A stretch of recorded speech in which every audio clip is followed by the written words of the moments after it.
Welcome to the first. You have a story. If you look back on your life, you've done things for the first time that no one in your family, in your town, in the country has done. This is Dr. Sandi. You have unknowingly paved the way for others without knowing it or even acknowledging it. This is where you tell your story so that those who come after you can walk in your footsteps to build their own firsts. Hey, everybody. Welcome my guest, Hasina Echoles, to the first podcast with Dr. Sandi. She is the first in her family to become a speech-language pathologist after helping her son. Then during the pandemic, she was one of the first to move her speech services from in-person to online, which is really, really difficult because you're speaking and you already have a speech impediment. But this provided convenience for both parents and the child. You can reach Hasina at globalspeechandrehab.com, both for her website and on Facebook, you will use Global Speech and Rehab. Welcome, Hasina Echoles. Hey, everybody, this is Dr. Sandi. Today, I have Hasina Echoles, and Hasina and we've known each other for quite a little while now. Mm-hmm. Was it through the Count Me In? Yeah, through Count Me In Revival program. And Count Me In Revival program helps business owners to scale their businesses. But this was during the pandemic, right? Yes, it was. We had a special comeback to Count Me In during the revival because Nell Merlino, who started this, thought, Sandi, now's the time a lot of business owners need help. And so let's help them get through COVID. Let's help them, get on their feet for after COVID even. So tell me a little bit about your business, Hasina, about yourself and your business. So I am a speech language pathologist by trade. I have a master's degree in speech language pathology and a bachelor's degree in special education. And I own a therapy practice, a pediatric therapy practice in Miami.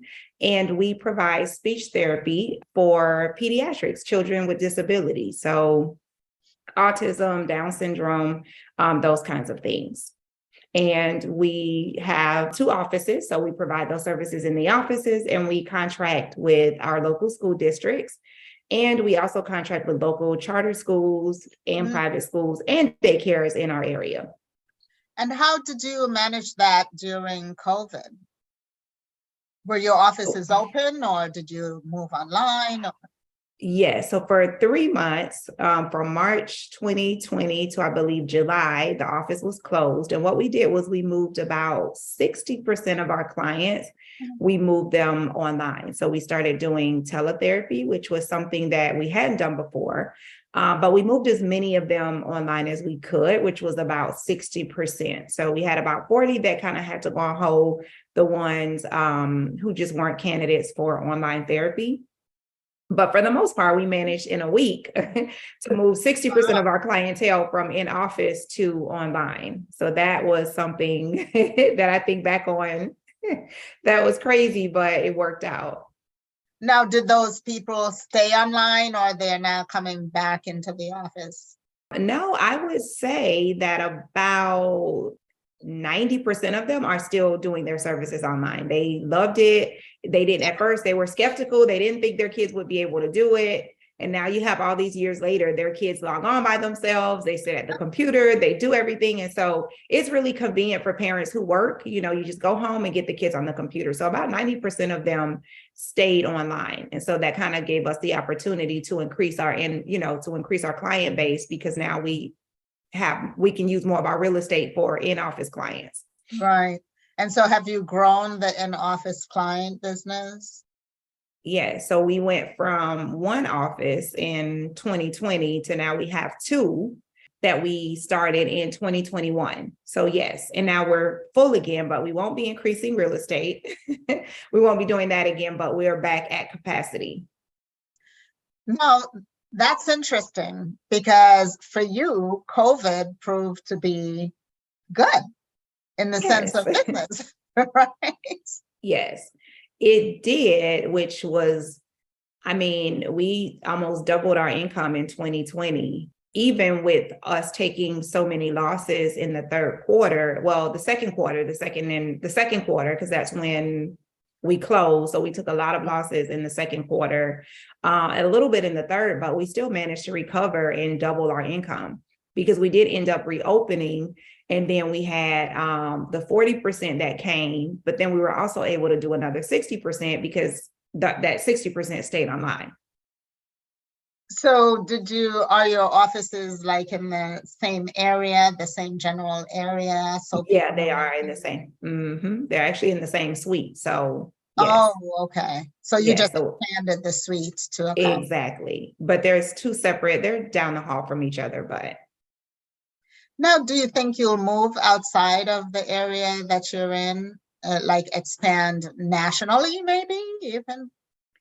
Yes, I thought about that, but maybe through more so our school contracting, because we do contract with our local school districts, so Miami-Dade County and Palm Beach County. And so we've been applying for other school districts in Florida and then ultimately moving out of Florida. So maybe through the school contracting versus the private practice. Right. Now, yeah, I know a lot of people who really want good therapy, speech therapy, especially for their kids. And yes.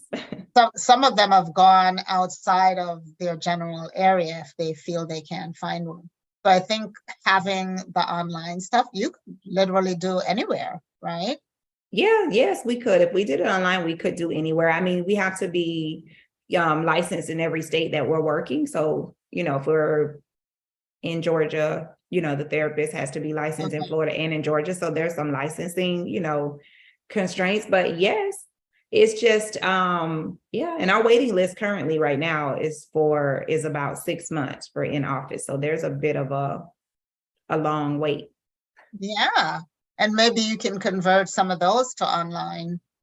Yes. And some of the ones because they can get online a little bit faster. So for the ones that, want to get online, and sometimes we've had to just encourage them and say, the therapy is the same. Your child is a great candidate.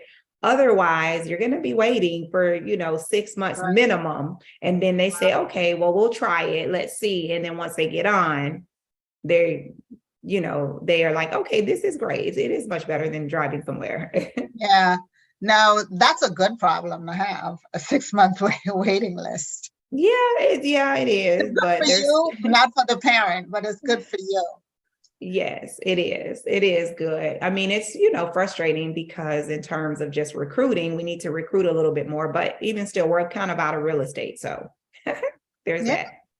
I understand you're the first in your family to start a business. So how did you break out of that mold, and what does the rest of your family do? Are they all in different areas of work or?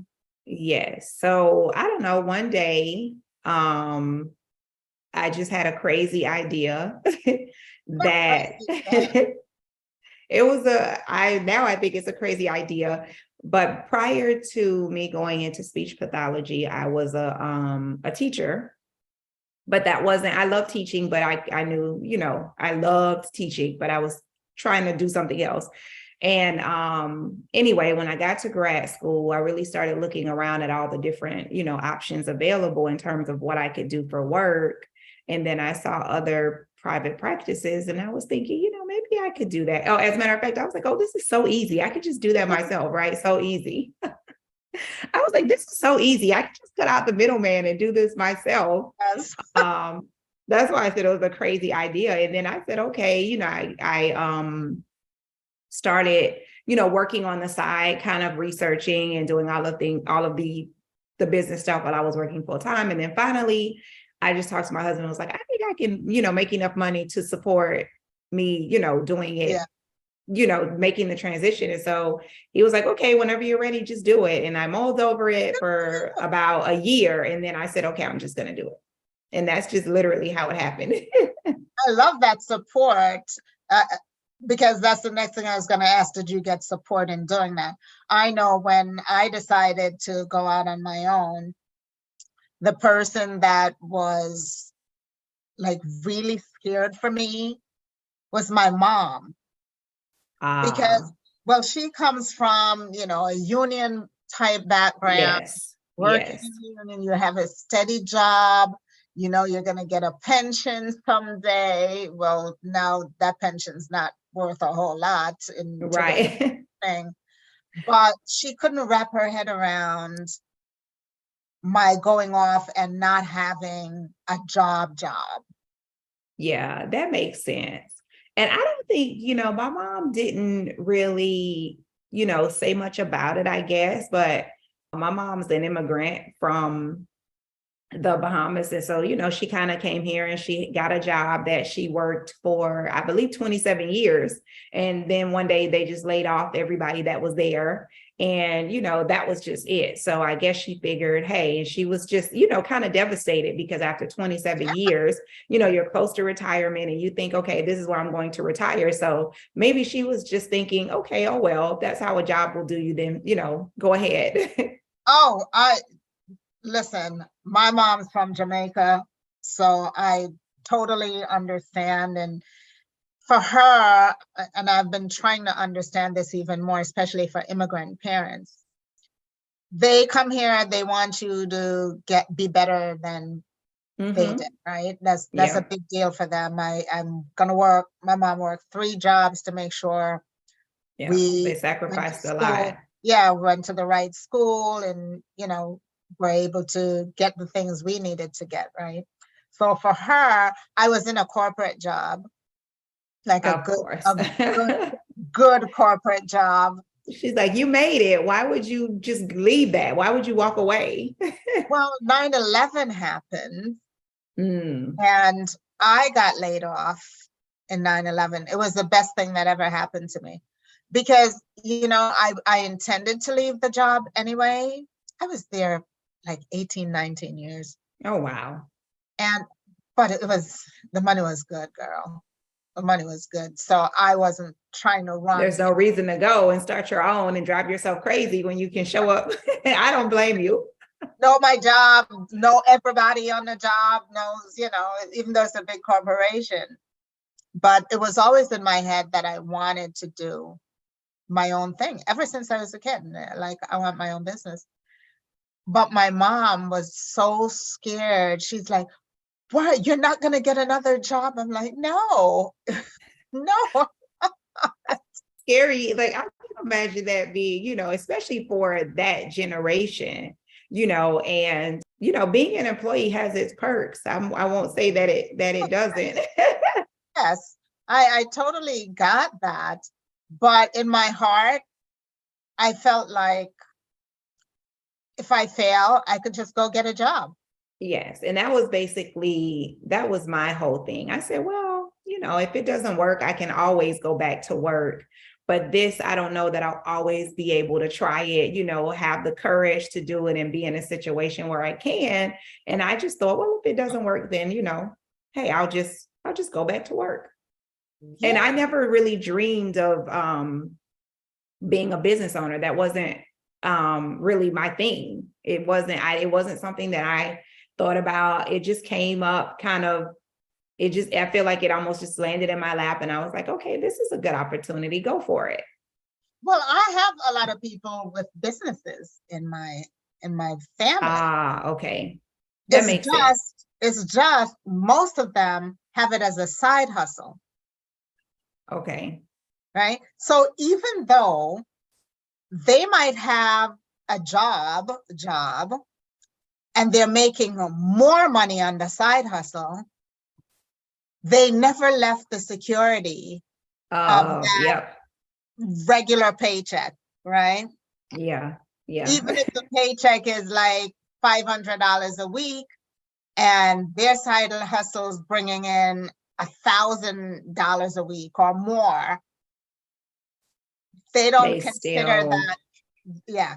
Yeah, I understand that. That And see, security blanket, and then being the first, like I didn't have any business owners that I didn't know any growing up, and I didn't know any that did it as side hustles.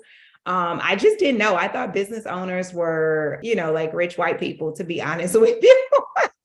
It's so terrible now thinking back on it. But to be honest with you, I just didn't like, I don't know. And I, of course, I mean, it kind of makes sense though, because we did grow up relatively poor, in not the best neighborhoods. And so most people either had a job, and most people actually didn't even have a job. So it was kind of one of those things where it was just as a child, just not in my line of sight.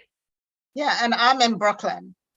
So in Brooklyn, you have the little guy on the corner, the bodega, Home of the hustler. right? Yeah. In Home of the Brooklyn, hustler. everybody has a hustle. I can respect that. Everybody, and I say that all the time when I see people out there just trying on the street to do something. I'm like, yeah, I respect the hustle. Yeah. You're trying, you're doing something. I agree. I was walking out the bank and this man came up and he's selling candy. He has a whole cart of sugar. That's really selling sugar. Oh. It's the kind of sugar that you can't pass up. Like, oh, I used to eat that as a kid. And right. So this guy is making money just being out there hawking candy. Yep. And there's a line of this cart at any given time to get the candy. To get candy. And he's in the right position. Talk about positioning. He's standing outside the bank. So you go in and you get some money. Right. That makes sense. You go and you get your money. So he knows you have cash. You just came out of the bank. And even if you don't, you saw him out there, you'll come back with some cash because he has what you want.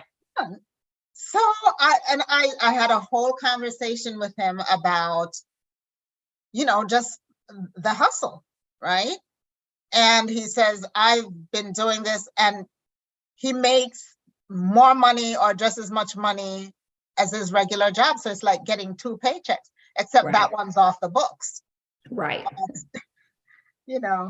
We've got to respect the hustle. I agree. Okay, you're the first to also graduate from college. Mm-hmm. Are you the first child to graduate from college? Do you have siblings? I do have siblings, yes. I mean, it's in terms of my siblings, first and only, yes. And just even in terms of generations, my mom before that, first.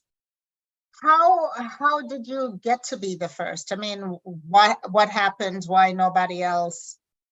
When like I was the first in my immediate family. I was the first to go to college. I have an older brother, but he didn't graduate before me. He stopped. Okay. And, I wound up graduating before him. I'm the youngest of my siblings. So they're older than me. And I don't know, I think it's just one of those things where maybe it just wasn't in their line of sight. You know what I mean? It was kind of my mom, like I said, she's an immigrant. She came over here.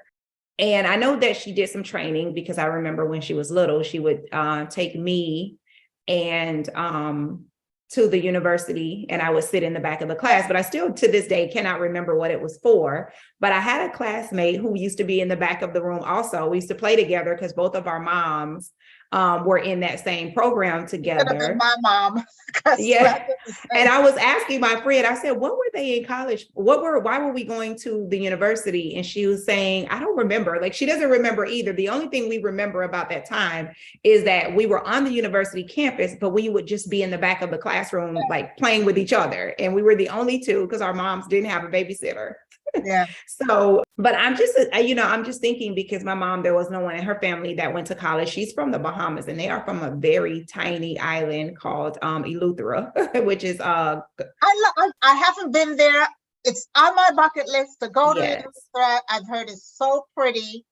And it is beautiful. And I haven't been I haven't been in a while. And I said I was going to go visit my aunt because, my family is actually still there. So, and I'm just thinking, it just wasn't something that was in their line of sight. And when I went to school, I had friends who at first I wasn't thinking about it either. It wasn't really something that my mom talked about. She wasn't saying, okay, you need to go to college, you need to do this. It wasn't really a conversation. I think my mom really was just, she was single, she had 3 kids, and I really think she was just doing her best trying to make it. Right. And so I have friends who were going to college, and that was what they would talk about. And so that's kind of how it got on my radar. And then I was like, okay, everybody's going to college, I guess, hey, me too. And it was one of those things where I literally had to, and I just don't think my mom knew a lot about it either.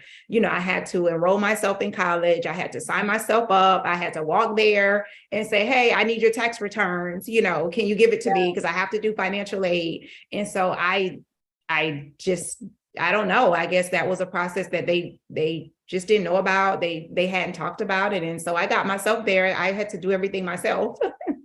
Yeah, I think it was the same way with me, but my brother came before me. And I find in this capacity, a lot of immigrants do this. So my brother's older than me, and my mom really kind of invested in getting my brother through school, right? Okay. So to get the first one through. And he got a scholarship, or a partial scholarship, to Columbia University. Oh, wow. And he was going, and then my mom got sick. She fell and hurt herself. And the portion that she had to pay, she couldn't pay for a while. So my brother was still going. He took out loans. He, did everything, but he didn't finish. He didn't graduate because of paying back his loans and the whole thing. So 3 years, he's 3 years older than me. 3 years later, it's my turn to go to school, but all the investment was made in him, right? And I found that happened with a lot of my friends, where one person, like, we're going to get you through and you come back and pay back, right, and help everybody else get through. But if that first one doesn't get through, then there's no help for the other. So the other ones that offend. And hey, I'm a second child, so you're kind of used to it. Yeah, you can for yourself. And that's how I went to school. It took me, I don't know how many years. Were you like a 4-year kind of get through school kid in 4 years? Because I wasn't.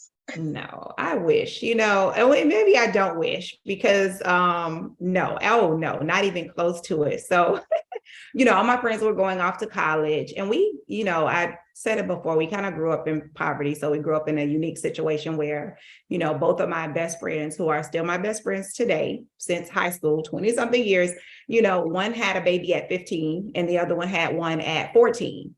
And then the other one had one at 16. So I had a group of friends who already had kids, but their parents watched their kids. They went off to college.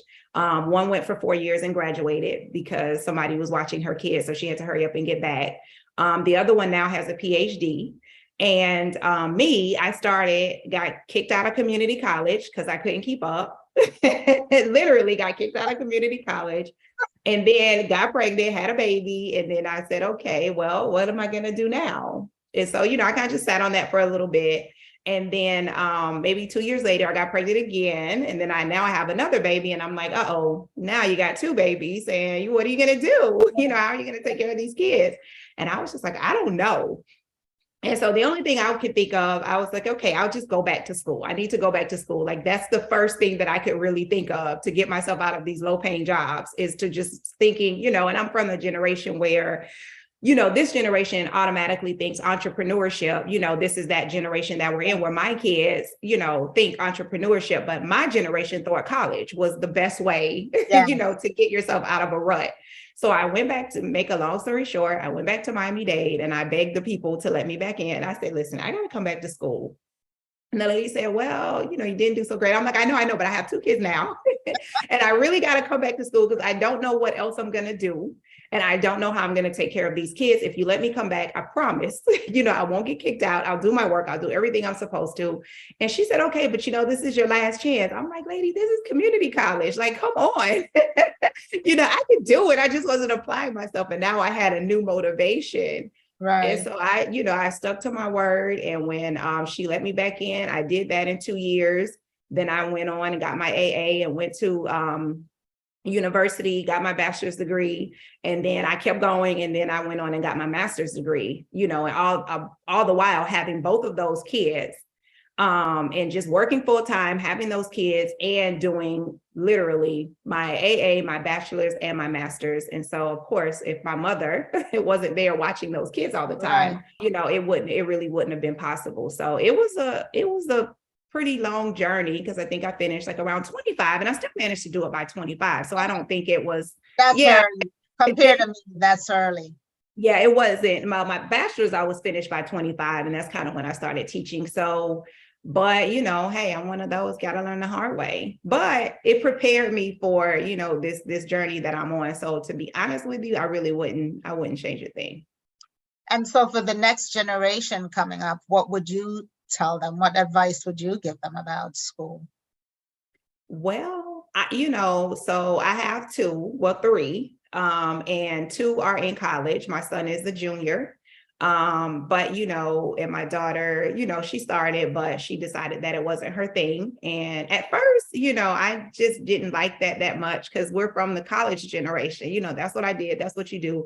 And so I said, well, this generation, that's just really not, unless they want to be a doctor or want to be a lawyer. And a lot of times they don't, because they see a lot of things on the internet that don't require those things. Right. And so, my son doesn't really know what he wants to do.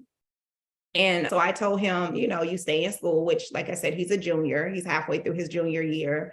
And I told him it's a good place to be for networking, to give you, life experience, and just for you to kind of really figure out what it is that you want to do. And so I don't think it's necessary, but then you do really have to have some kind of other plan. And so, my son, college is his backup plan. That's what he told me. When he gets rich and he gets famous, he's not going back. And I said, fair enough.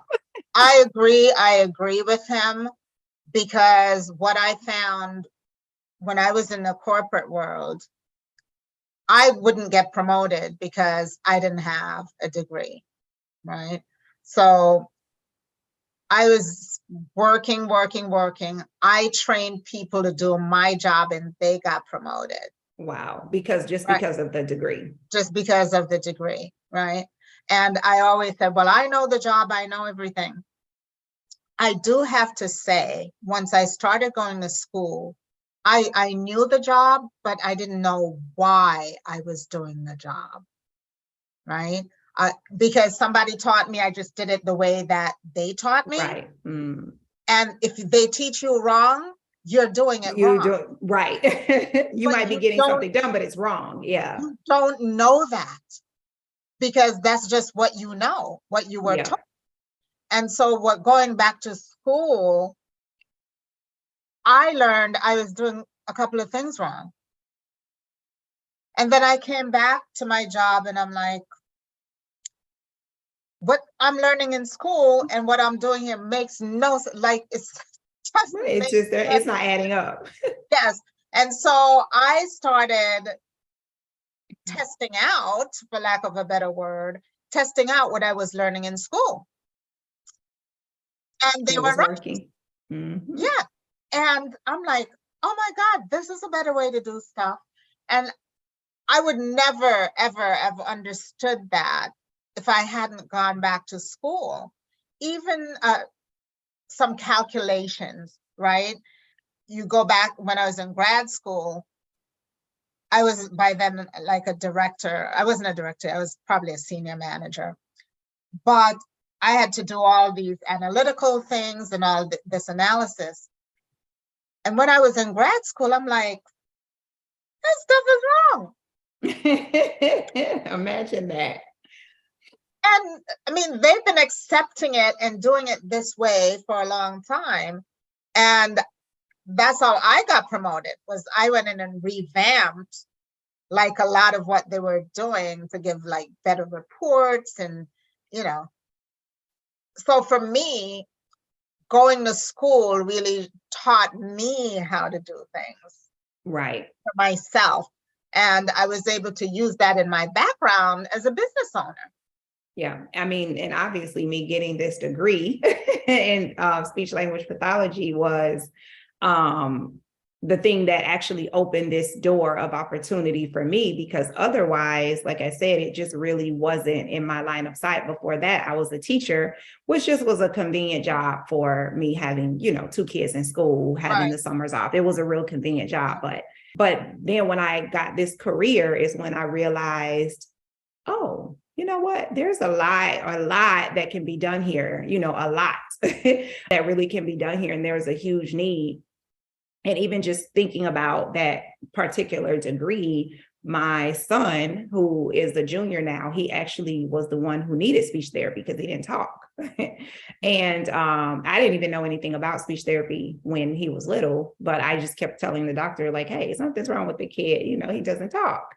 And, oh, it's a boy, he's this, he's that. But ultimately, we got to speech therapy, and I was thinking, and I looked at it and I said, this is a really cool career. I was just looking around and saying, I could do this, I could do that. I just so happened to be a little crazy mom at the time because he wasn't talking and I wanted to make sure. So I started doing a lot of research about that. I was looking for something at the time to get my master's in.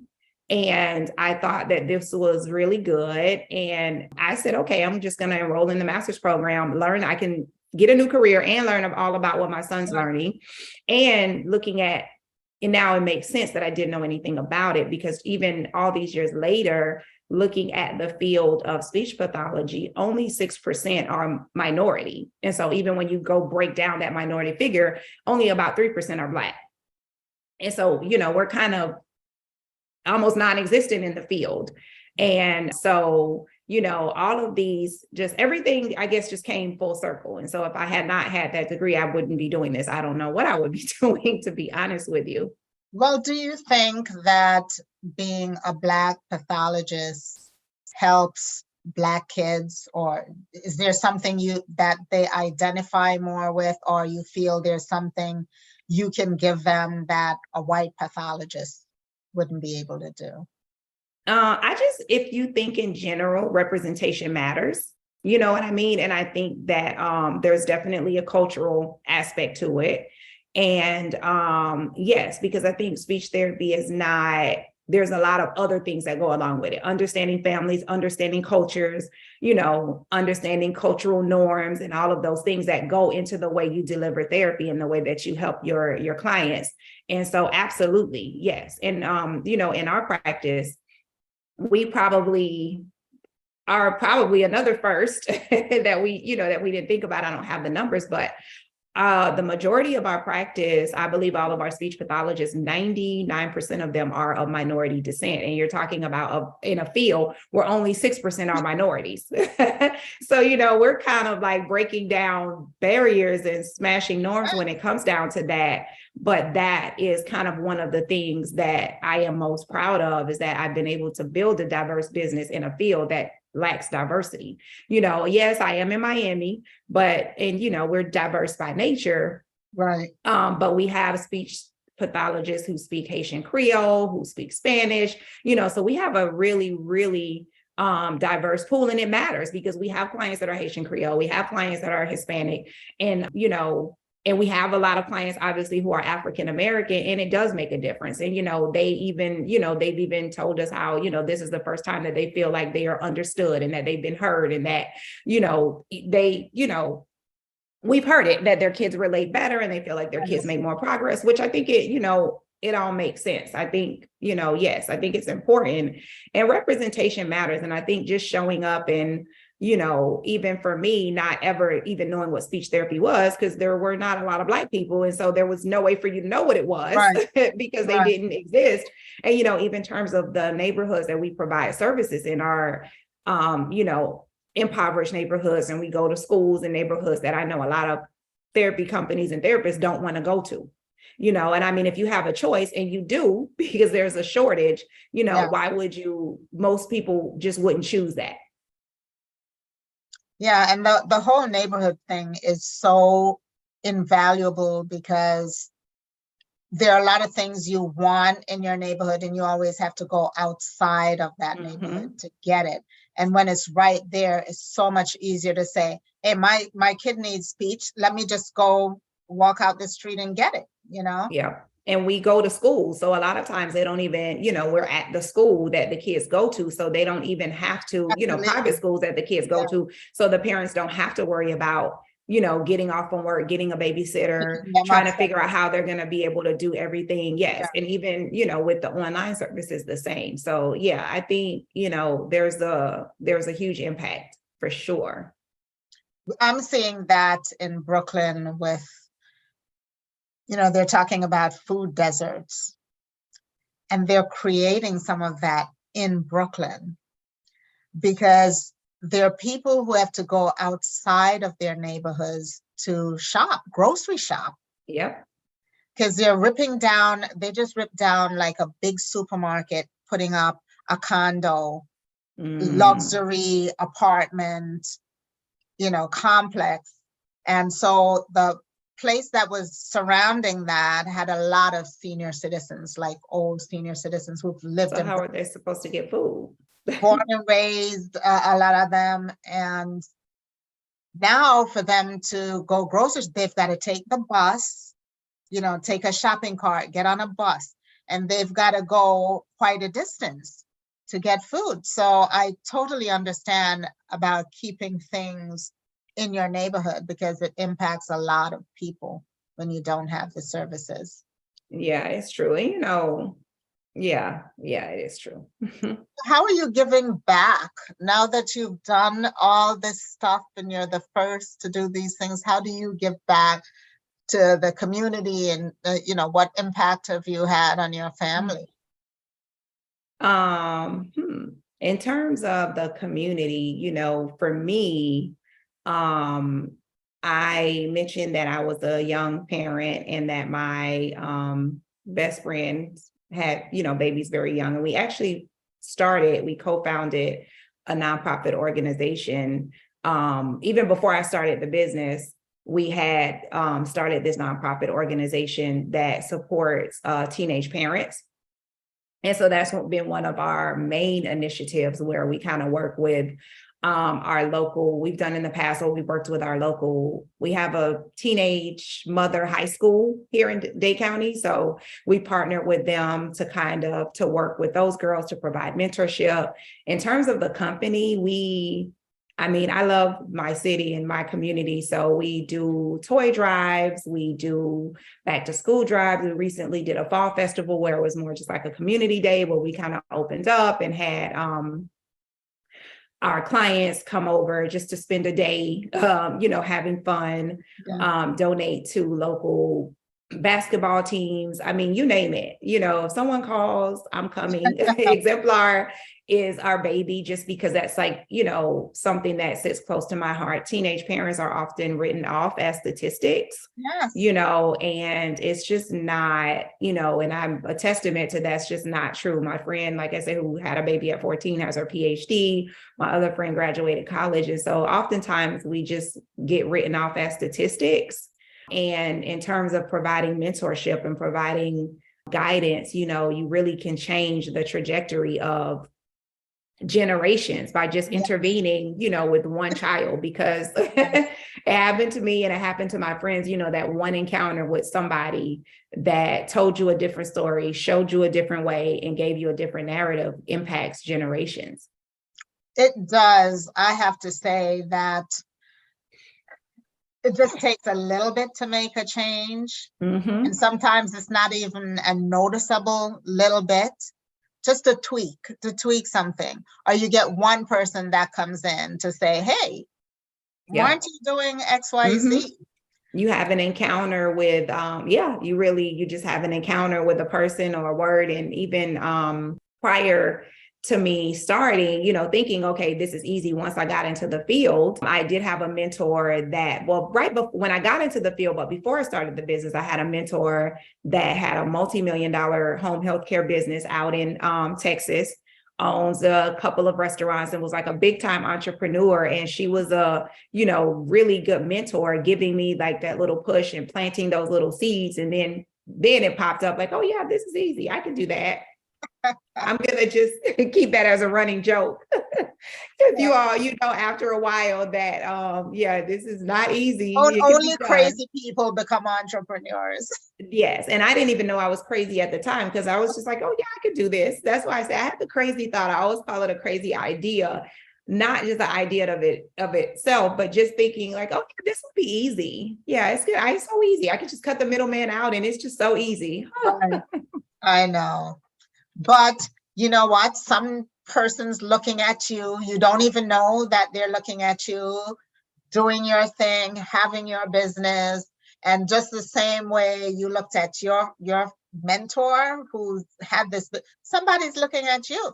Yeah. And right even my own kids. Yeah. And even my own kids, they are not necessarily interested in the business, of course, at this point or the field, but even just being that example to say, hey, and I always remind them, hey, if I could do this, and I had you all and I know that, you can do it too. And just for them to have that example right in front of them and for them to be able to see something that I didn't see when I was growing up. I'm just glad that I could really be that example, and that role model for them.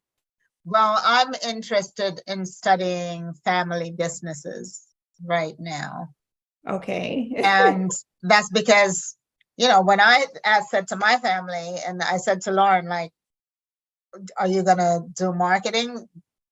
No, you work too hard. Yes. And that's exactly what I get. My daughter the other day, she's it's so funny. I just messaged her and was like, send help. And she was like, what's wrong? I'm like, I'm tired. And she said that my husband and I were like a video game. She's like, you are like Sims. I just watch you. You wake up in the morning, you go to work, you come home, go to sleep. You do it all again every single day. You should just take off work tomorrow. And I'm like, I can't. She's like, Mom, you can't. And so, I'm like, I'm a routine person. So maybe I can, but I get into a routine and then I just kind of run with it. So she said that we're like video game characters that wake up in the morning, go to work, come home, and do it all over again. So I thought that was funny. I said, yeah, I am, but I reward myself a great vacation. So I don't worry. They're watching you. The fact that they know that, they know your routine, they're watching you. So Peggy and I had our kids intern without pay. When we started the business, they were teenagers. So we had them come into the office, do our social media for us, write a little blog, like do the research to write the blog, like started getting them interested. Trying to, yes. Well, it was good for them because it helped their schoolwork. They could use it, I think we started giving them some kind of stipend or something. For them but it got them to see the day-to-day workings of a business, right? And we asked who wants to do marketing because we're a marketing company. No, we don't want to do that. Nobody wants to do marketing. They're both marketers. Both our daughters, kids now they're marketers. And they work for the company we used to work for. They work there. Oh, wow. And Lauren has her side hustle. She's had it since college. Oh, wow. And she's now, when she went to grad school, she started another thing that's now a side business for her. Wow. Right. And so I laugh because these are the people you thought they're never going to be like you. They're not watching you. It just takes time. Yeah. It's sinking in somewhere back there. Like, it's floating in the background. Right. The hustler mentality is a gene, I believe. Yeah, I think so too. And some people, hey, anybody can start a business, but to a certain degree, yeah, it is. You have it or you don't, because it takes a lot of grit and, and just even turning something from a side hustle to a full scale, this is like either we work or we don't eat. Right. But there's no motivation like, hey, you work, you figure it out, or you don't eat. That's the biggest motivation in the world. You'll figure it out. You'll figure it out. So what's next for you, Hasina? That's a good question. Our 10-year anniversary is this year in May. Congratulations. Thank you. It just flew by. And to be honest with you, I'm not really sure. Looking at other business opportunities and just figuring out how we can keep, kind of branching off from our primary business and, create other streams of income and other revenue sources. Yeah, I'm not really sure. And I'm definitely thinking about working less hard, working harder, smarter, not harder. Yeah, but I'm not sure. I think I'm just taking it one day at a time. I'm always distracted by, other opportunities and other things that come my way. So just figuring out what's going to be, the next, the fit, what's next. I had a thought. I have all these thoughts, like in the middle of the night, or I'll see something and I think about a product, right? Like, oh, if I could do that, it would be easier. And there's some things that I've thought about that I probably should take the step to productize it, but that seems like so much more difficult than a service business, right? Getting patents and like all this stuff. And one of them that I thought about was we need to teach our babies a little better than we're teaching them now. I mean, we have the ABCs, when a child is just starting to learn to speak, you give them the ABCs. But then I see other kids already on computers, right? Like at that age.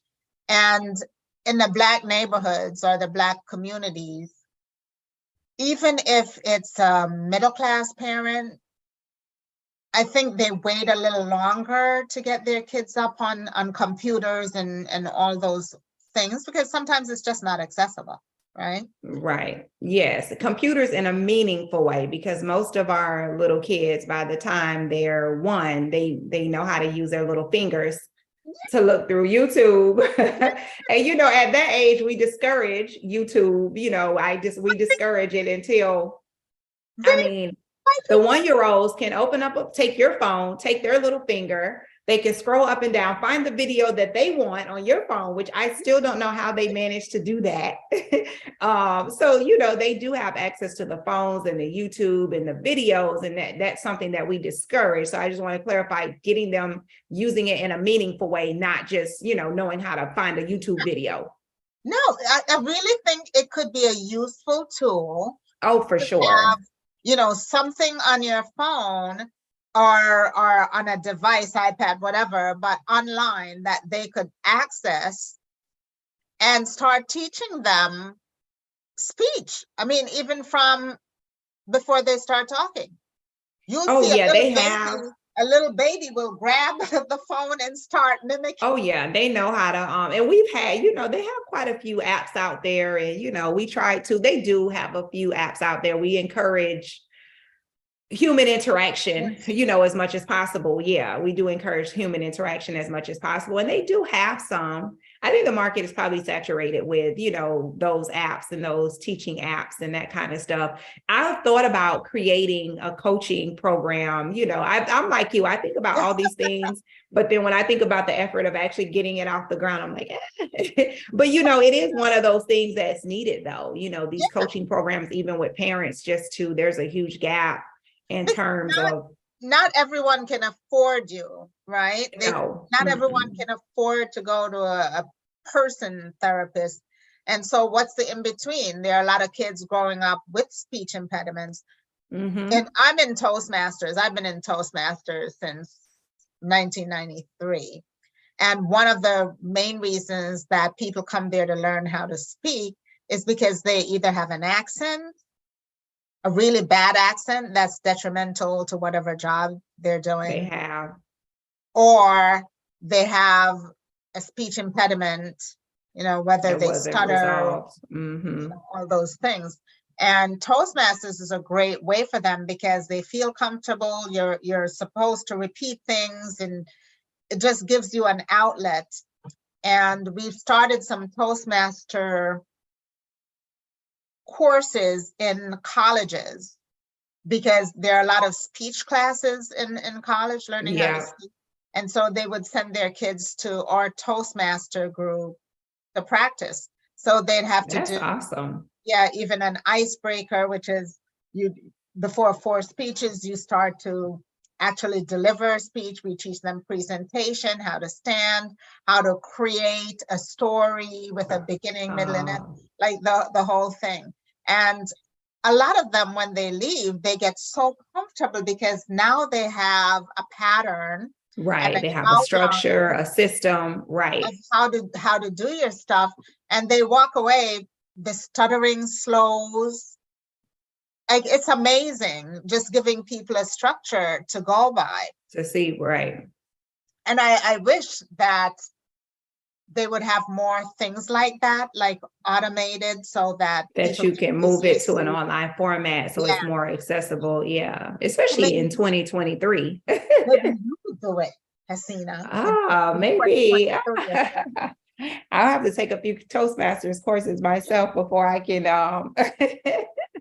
before I can, and that's what I think my next thing is a product, I think service-based business, I love it. I love what I do. I love my kiddos, my clients. I love everything about what we do, but I think I'm ready for a product. You can impact more people with a product. Oh, for sure. Yeah, I'm ready for a product. Services are great, but thinking about something that we can really bring to scale, and we can bring the services to scale too, because they're really needed.